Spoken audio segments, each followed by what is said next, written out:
कैसे लिखते हैं ट्रायंगल का एरिया? देखो 1/2, ये यहाँ पे डिटर्मिनेंट का साइन x1 y1 और यहाँ पे 1, ये 1 हम खुद से लेते हैं और x1 y1 x2 y2 ये सब कुछ गिवन होता है और ये है यहाँ पे x3 y3 ये यहाँ पे गिवन होता है, ये 1 हम खुद से लेते हैं। अब देखो अब क्या करेंगे अब हम इनको एक्सपेंड कर लेंगे। जैसे x1 के इस रो के अकॉर्डिंग इसके अकॉर्डिंग हम एक्सपेंड करेंगे तो हमारा ये जो डिटर्मिनेंट है ये वो आंसर आ जाएगा और वही हमारा जो ट्रायंगल का एरिया होगा वो होगा। अब देखो यहाँ पे जो x1 x2 y1 y2 y3 ये होते क्या हैं? कोई भी ट्रायंगल है जैसे कि यही वाली ट्रायंगल है तो उसके वर्टिसेस गिवन होते हैं, ये वाला पॉइंट, ये वाला पॉइंट और ये वाला पॉइंट। ये x1 y1, ये x2 y2 और ये है हमारा x3 y3, ये गिवन होते हैं और उनको लिखते हैं हम x1 y1 x2 y2 x3 y3 और 1 1 1 हम खुद से लिखते हैं। अब हम इसको एक्सपेंड कर लेंगे और उसके बाद हम अपना एरिया निकाल लेंगे और ये इक्वल होता है 0 के। जो भी हमारी यहाँ से इक्वेशन आएगी ये x में या y में जो भी दे रखा हो तो हम उसको 0 के इक्वल भी ले लेंगे तो हमारा आ जाएगा। 0 के इक्वल कब होता है? वैसे कंडीशन गिवन होती है कि these points are prove that these points are collinear. x1 y1 x2 y2 ये x1 y1 है, ये x2 y2 है और ये x3 y3 है। तो अगर ये पॉइंट कोलिनियर दे रखे हों तो जो कोलिनियर की प्रॉपर्टी वो क्या होती है? वो 0 होता है कोलिनियर। तो कोलिनियर अगर दे रखे हों तो हम 0 के इक्वल पुट कर लेंगे और ट्रायंगल अगर दे रखा हो तो ट्रायंगल का तो एरिया हमें निकालना ही है, 0 के पुट हम इक्वल नहीं करेंगे।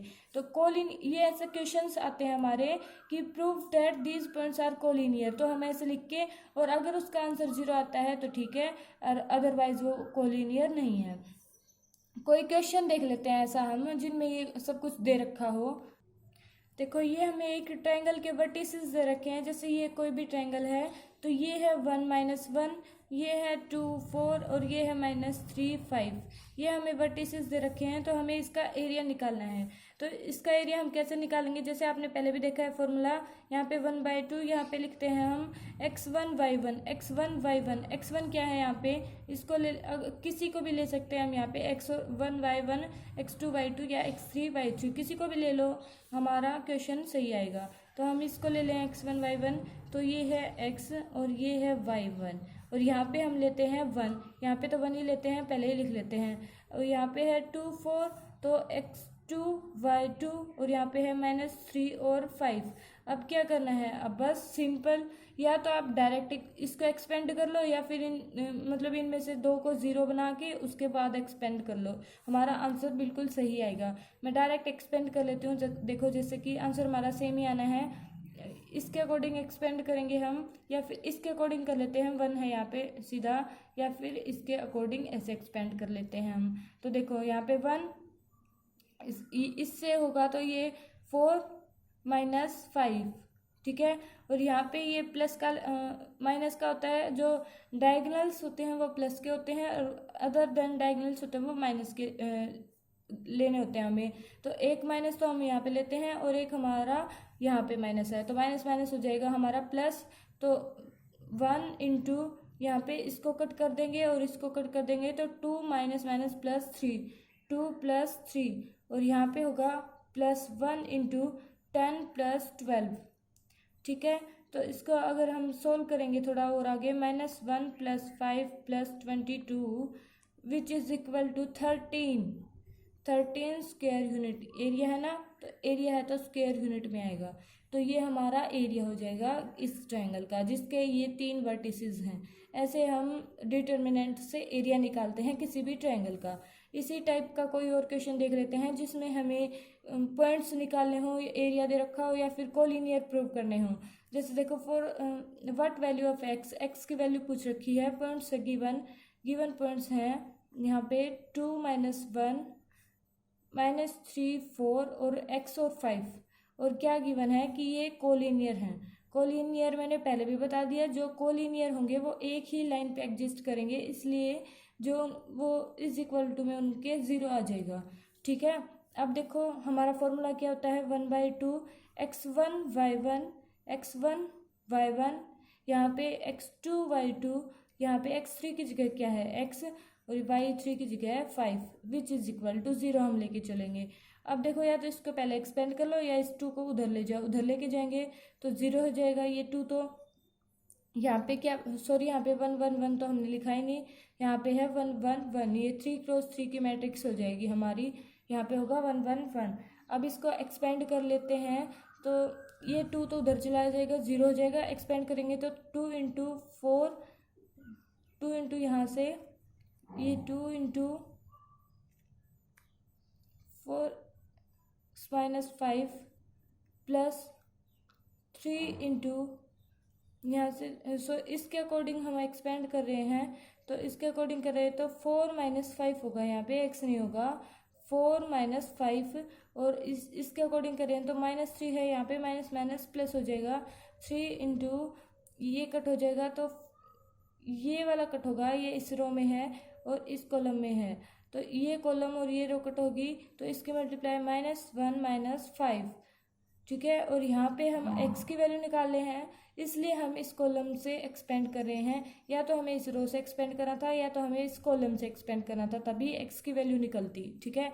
यहाँ से x -1 -4, x का ये कट हो जाएगा, ये कट हो जाएगा, -1 -4, ठीक है, which is equal to 0। Collinear given है तो ये 0 हो जाएगा। इसको थोड़ा सा और आगे सोल्व करेंगे तो -2 -18 -5x इज इक्वल टू 0, ठीक है।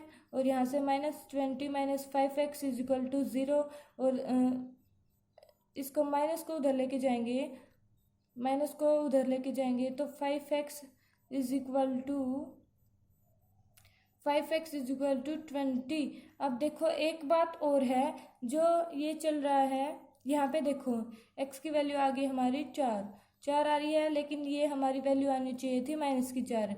वो कैसे आएगी, देखो ये डिटर्मिनेंट में है, डिटर्मिनेंट में है तो इसको हम डिटर्मिनेंट के अंदर ही रखेंगे, यहाँ पे इसको अंदर ही रखेंगे और यहाँ पे भी इसको अंदर ही रखेंगे, क्योंकि ये सोल्व हम कर ही रहे हैं, ये इसके अंदर रखेंगे, ये भी इसके अंदर ही रखेंगे और ये भी इसके अंदर। अब देखो आप कि -20 -5x है तो ये बाहर निकालेंगे इसको हम मोड से, तो ये क्या हो जाएगा हमारा 20 plus 5x is equal to 0, 20 plus 5x is equal to 0 होगा ये हमारा, और 5x इज इक्वल टू -20 और x इज इक्वल टू -4, ये हमारा ऐसे होगा। अगर हम इसको मोड से बाहर निकाल लेते हैं तो हमारा आंसर गलत आता है, ठीक है। और ये आप एक बात और भी लेके चल सकते हैं कि नहीं कुछ नहीं है भाई, ये तो x का पॉइंट ही है।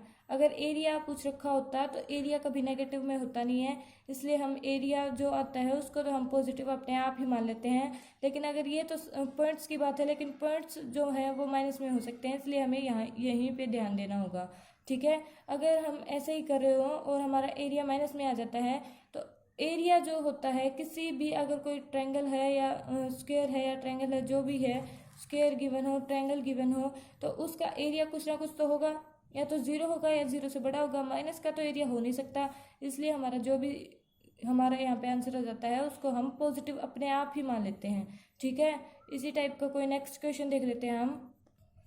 देखो हमें ये वर्टिसेस दे रखे हैं ट्रायंगल के, ये हमें ट्रायंगल के वर्टिसेस दे दिए और हमें एरिया दे दिया ट्रायंगल का, हमें ट्रायंगल का एरिया दे दिया और ट्रायंगल के ये वर्टिसेस दे दिए, और इसने कहा है कि k की वैल्यू निकालो, k की वैल्यू निकालेंगे हम। k जो यहाँ पे k है उसकी वैल्यू नहीं दी है उसने, उसकी जगह पे हमें उसने एरिया दे दिया है। तो सिंपल है, कुछ नहीं करना है, हमारा जो एरिया का फॉर्मूला होता है वो 1/2 x1 y1 1 x2 y2 और 1, और यहाँ पे x3 y3 और 1 होता है, यही होता है ना। तो क्या करना है, कुछ नहीं करना है, इसके इक्वल टू में हम एरिया पुट कर देंगे। तो यहाँ पे वैल्यूज रखो, जैसे x1 क्या है, k है, y1 4, यहाँ पे 1, यहाँ पे भी 1 होगा, यहाँ पे भी 1 होगा, यहाँ पे तो 1 होना ही है, और यहाँ पे है 2 -6, और यहाँ पे गिवन है 5 और 4। अब देखो अब क्या करना है, इसके इक्वल टू में हमें 35 पुट कर देना है, क्योंकि ये एरिया गिवन है और ये भी हमारा एरिया निकालने का ही फॉर्मूला है, उसने हमसे एरिया पूछा है। तो डायरेक्ट अब क्या करना है, हमें कुछ नहीं करना है, ये 2 या तो पहले उस साइड ले जाओ 70 हो जाएगा, या तो बाद में ले जाओ, इसको एक्सपेंड कर लो। एक्सपेंड इसके अकॉर्डिंग करेंगे तो k इंटू इसकी मल्टीप्लाई इसके साथ -6 -4, यहाँ पे -4 इंटू यहाँ पे ये वाला साइन माइनस का होता है, ये प्लस का, ये प्लस का, ठीक है। -4 ये कट होगा, ये कट होगा, तो 2 - 5 और यहाँ पे होगा 1, यहाँ पे 1 होगा, तो 8 माइनस प्लस 8 + 6 5 जा 30, ठीक है, विच इज इक्वल टू 35 है। तो इसको हम थोड़ा सा सोल्व करेंगे, इसके इक्वल टू इसके इंटू में 1/2 भी है, कंप्लीट के इक्वल में 1/2 है, तो इसका थोड़ा सा और आगे सोल्व करेंगे तो हमारा k की वैल्यू आ जाएगी, ठीक है। नेक्स्ट क्वेश्चन देख लेते हैं हम, ऐसा ही कुछ जो गिवन हो कुछ। ये हमारे 3 पॉइंट्स गिवन है, शो करना है कि दीज आर कोलिनियर, शो करना है कि ये हैं कोलिनियर। कोलिनियर का क्या मतलब होता है, जिसका डिटर्मिनेंट हम निकालें, डिटर्मिनेंट अगर हम इसको ए मान लेते हैं, डिटर्मिनेंट निकालें वो 0 आ जाए, वो होता है कोलिनियर। तो डिटर्मिनेंट कैसे निकालते हैं हम, डिटर्मिनेंट निकालने का फॉर्मूला हमारे पास डायरेक्ट होता है ऐसे ही। अब देखो डिटर्मिनेंट 0 की जगह हम क्या लेके चलेंगे, यहाँ पे अगर उसमें डिटर्मिनेंट 0 होता है तो यूनिट मैट्रिक्स जीरो मैट्रिक्स होती है, वो उसका सब कुछ 0 आ जाता है। लेकिन हमें यहाँ पे कोलिनियर प्रूव करने हैं। कोलिनियर का मतलब होता है कि जो एक ही लाइन पे एग्जिस्ट करें, जो एक ही लाइन पे एग्जिस्ट करें। तो यहाँ पे हम एरिया निकालने की बातें कर रहे हैं, तो देखो ये कोई भी हमने शेप ले ली, ज़्यादा से ज़्यादा हमें 3 लाइन तो चाहिए शेप बनाने के लिए, 2 लाइन में तो कुछ भी नहीं बनेगा, 2 लाइन तो ऐसे घूम जाएंगे, ऐसे घूम जाएंगे, कुछ भी नहीं बनेगा। कम से कम हमें 3 लाइन तो चाहिए हैं। अब देखो आप कि कोलिनियर मतलब एक ही लाइन, अगर एक ही लाइन का एरिया निकालेंगे तो क्या आएगा, एरिया तो वो होता है जिसके अंदर हम कुछ डाल सकें, या जो उसका जो जितना भी एरिया होता है वही होता है एरिया। लेकिन एक लाइन का एरिया क्या होगा, कुछ नहीं होगा। तो हमें प्रूव करना होता है कि जो एरिया आएगा वो 0 आएगा, इसका जो एरिया होगा वो 0 होगा, तो ये अपने आप ही कोलिनियर हो जाएंगी। तो एरिया निकालने का फॉर्मूला 1/2 x1 ये है, x2 x1 y1 1, x2 y2 1, और यहाँ पे x3 y3 और यहाँ पे भी 1, ठीक है। अब देखो इसको अगर हम डायरेक्टली एक्सपेंड करेंगे तो ये थोड़ा सा लंबा हो जाएगा।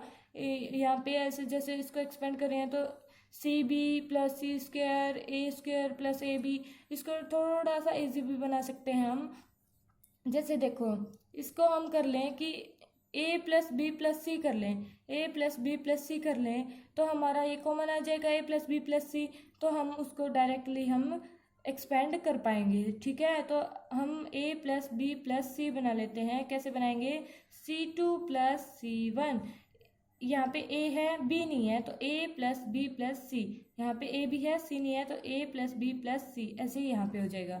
तो यहाँ पे क्या होगा हमारा BCA, यहाँ पे A + B + C ऑपरेशन लगा दिया हमने, C2 में C1 जोड़ दिया। ये अगर आपने ये ऑपरेशंस नहीं सीखे हैं तो हमने वीडियोस अपलोड कर रखी हैं 2-3, इसके ऊपर आप वीडियोस देख सकते हैं, लिंक डिस्क्रिप्शन में दिया गया है। तो इसको हमें प्रूव करना है कि इसका एरिया आएगा हमारा 0, हमें एरिया प्रूव करना है, ठीक है। अब देखो ये A + B + C हमारा कॉमन आ जाएगा, यहाँ से कॉमन फ्रॉम यहाँ पे लिखना होता है कॉमन फ्रॉम C2 हो गया हमारा, ये होगा यहाँ पे। तो यहाँ पे बचेगा BCA, यहाँ पे 1 1 1 और यहाँ पे भी है 1 1 1। अब भी इसको चाहे आप एक्सपेंड कर लो या फिर इनको 0 बना लो। तो अब तो एक्सपेंड कर सकते हैं हम, इतना मुश्किल नहीं होगा। वैसे एक्सपेंड करने की ज़रूरत ही नहीं है, इसके 2 कॉलम आइडेंटिकल हैं। जिस भी चीज़ के 2 कॉलम आइडेंटिकल होते हैं या 2 रो आइडेंटिकल होते हैं तो उसका जो डिटर्मिनेंट निकलता है वो 0 होता है। इसके 2 कॉलम आइडेंटिकल हैं, यहाँ पे 1 1 1 है, यहाँ पे भी 1 1 1 है, तो इसका जो डिटर्मिनेंट हो जाएगा वो 0 हो जाएगा। और 0 के मल्टीप्लाई में ये सब कुछ चल रहा है, तो 0 को किसी भी चीज़ से मल्टीप्लाई करो भैया, वो तो सबको 0 ही बना देगी, ठीक है। तो ये भी हो गया हमारा 0। तो जो इसका एरिया निकल के आया है वो हमारा 0 निकल के आया है। इस क्वेश्चन में गिवन है एक ट्रायंगल है, इक्विलेटरल ट्रायंगल। ट्रायंगल कैसी है, इक्विलेटरल ट्रायंगल है। उसके ये वर्टिसेस दे रखे हैं x1 y1 x2 y2 x3 y3, और जो उसकी इक्विलेटरल ट्रायंगल की जो साइड है वो है A। इक्विलेटरल ट्रायंगल आपको पता होगा क्या होती है, जिसकी तीनों की तीनों साइड्स इक्वल होती हैं, वो होती है हमारी इक्विलेटरल ट्रायंगल। ठीक है, अब देखो उसकी साइड दे रखी है A, और ये दे रखे हैं हमारे वर्टिसेस, ये हमारे वर्टिसेस दे रखे हैं। वर्टिसेस होते हैं जो पॉइंट होता है वो, ये वाला पॉइंट, ये हमारे दे रखे हैं वर्टिसेस। अब देखो, अब ये सब कुछ हमें दे रखा है, और ये जो दे रखा है उससे हमें ये वाली जो कंडीशन है वो प्रूव करनी है। ये सब गिवन है और ये वाला हमें प्रूव करना है। कैसे करेंगे हम प्रूफ, देखो हमें सबसे पहले तो हम एरिया का फॉर्मूला लगाते हैं। ट्रायंगल का एरिया क्या होता है हमारे पास, 1/2 और x1 y1 और 1, ये हमारा फॉर्मूला होता है। और यहाँ पे हमें वर्टिसेस गिवन भी क्या है, x1 y1 x2 y2, हमें वैसे कोई कांस्टेंट वैल्यू तो गिवन है नहीं, तो हमें ये सभी वैल्यूज गिवन है, तो इसी से हम हमारा क्वेश्चन करेंगे।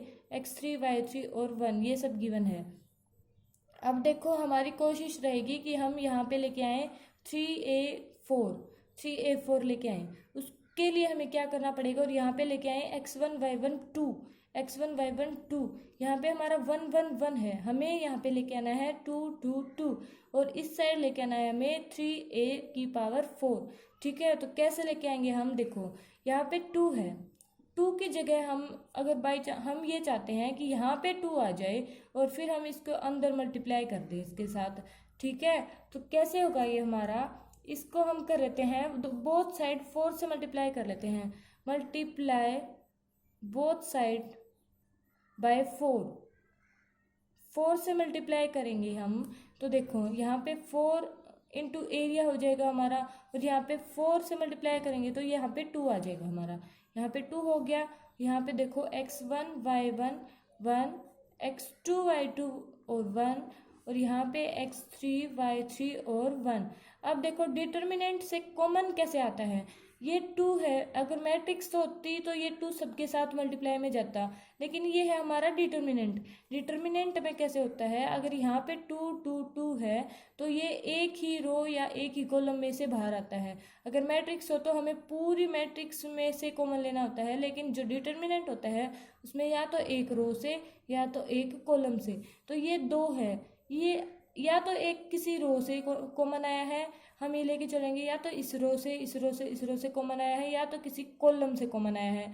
तो कॉमन आने का मतलब क्या होता है कि वो उसका मल्टीप्लाई में था, तो हम इसको इसके साथ मल्टीप्लाई में ले लेंगे, तो हमारा आ जाएगा, हमारा जो लेफ्ट साइड में था वो हमारा आने ही वाला है, एक स्क्वायर की कमी रहती है, x3 y3 और 2, यहाँ पे 2 आ गया, यहाँ पे स्क्वायर था, यहाँ पे हमारा स्क्वायर नहीं है, तो हम चाहेंगे कि यहाँ पे हमारा स्क्वायर आ जाए।